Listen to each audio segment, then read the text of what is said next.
Hello दोस्तों, आज हम आपको एक कहानी सुनाते हैं। जो आपको अच्छी लगे तो लाइक एंड सब्सक्राइब कीजिएगा और इसे अच्छे से पूरी कहानी सुनिएगा।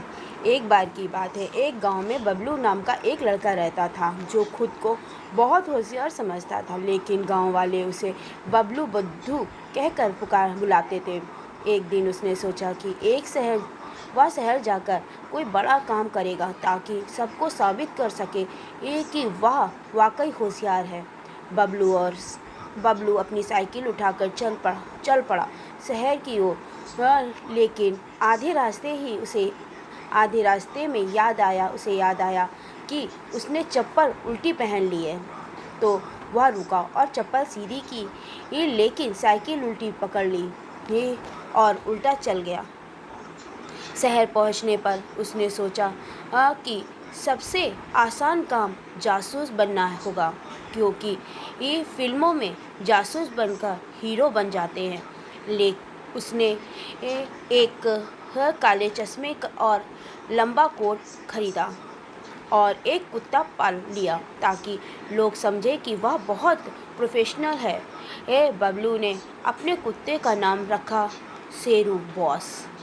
अब बबलू हर गली में घूमता, लोगों को छुप छुप कर देखता और अपनी नोटबुक में कुछ भी बकवास लिखता, जैसे आज रमुआ चाचा ने 3 बार छींक मारी, जरूर कुछ गड़बड़ है।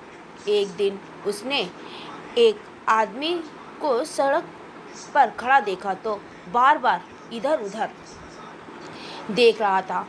बबलू को लगा वह जरूर कोई चोर है।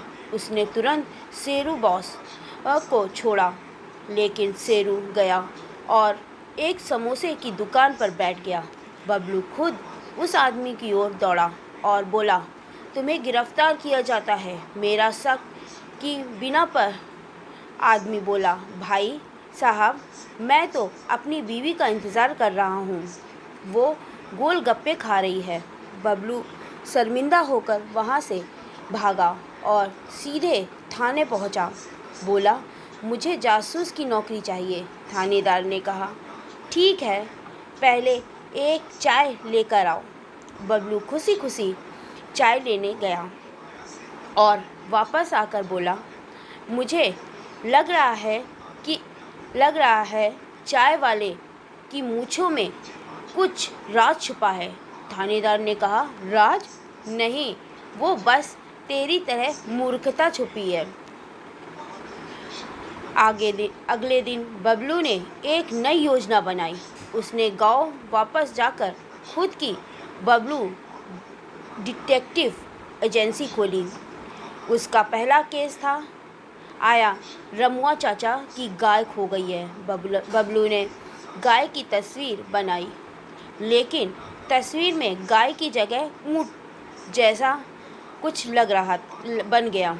फिर उसने गांव में पोस्टर चिपकाए जिस पर लिखा था, गाय दिखे तो फ़ोन करो, बबलू जासूस, विश्वास मत करो पर कोशिश कर लो। एक दिन बाद गाय खुद घर लौट आई और बबलू ने दावा किया कि ये उसकी प्लानिंग का हिस्सा था। अब सब लोग हंस पड़े, लेकिन रमुआ चाचा ने एक लड्डू देकर कहा, कम से कम तूने गाय की याद तो दिला दी। और इस तरह बबलू भले ही असली जासूस न बन पाया, लेकिन गांव में हास्य जासूस ज़रूर है। यदि आपको मेरी कहानी अच्छी लगी हो तो इसे लाइक एंड सब्सक्राइब कीजिएगा और इसे खूब ध्यान से सुनिएगा और हंसिएगा। बाय।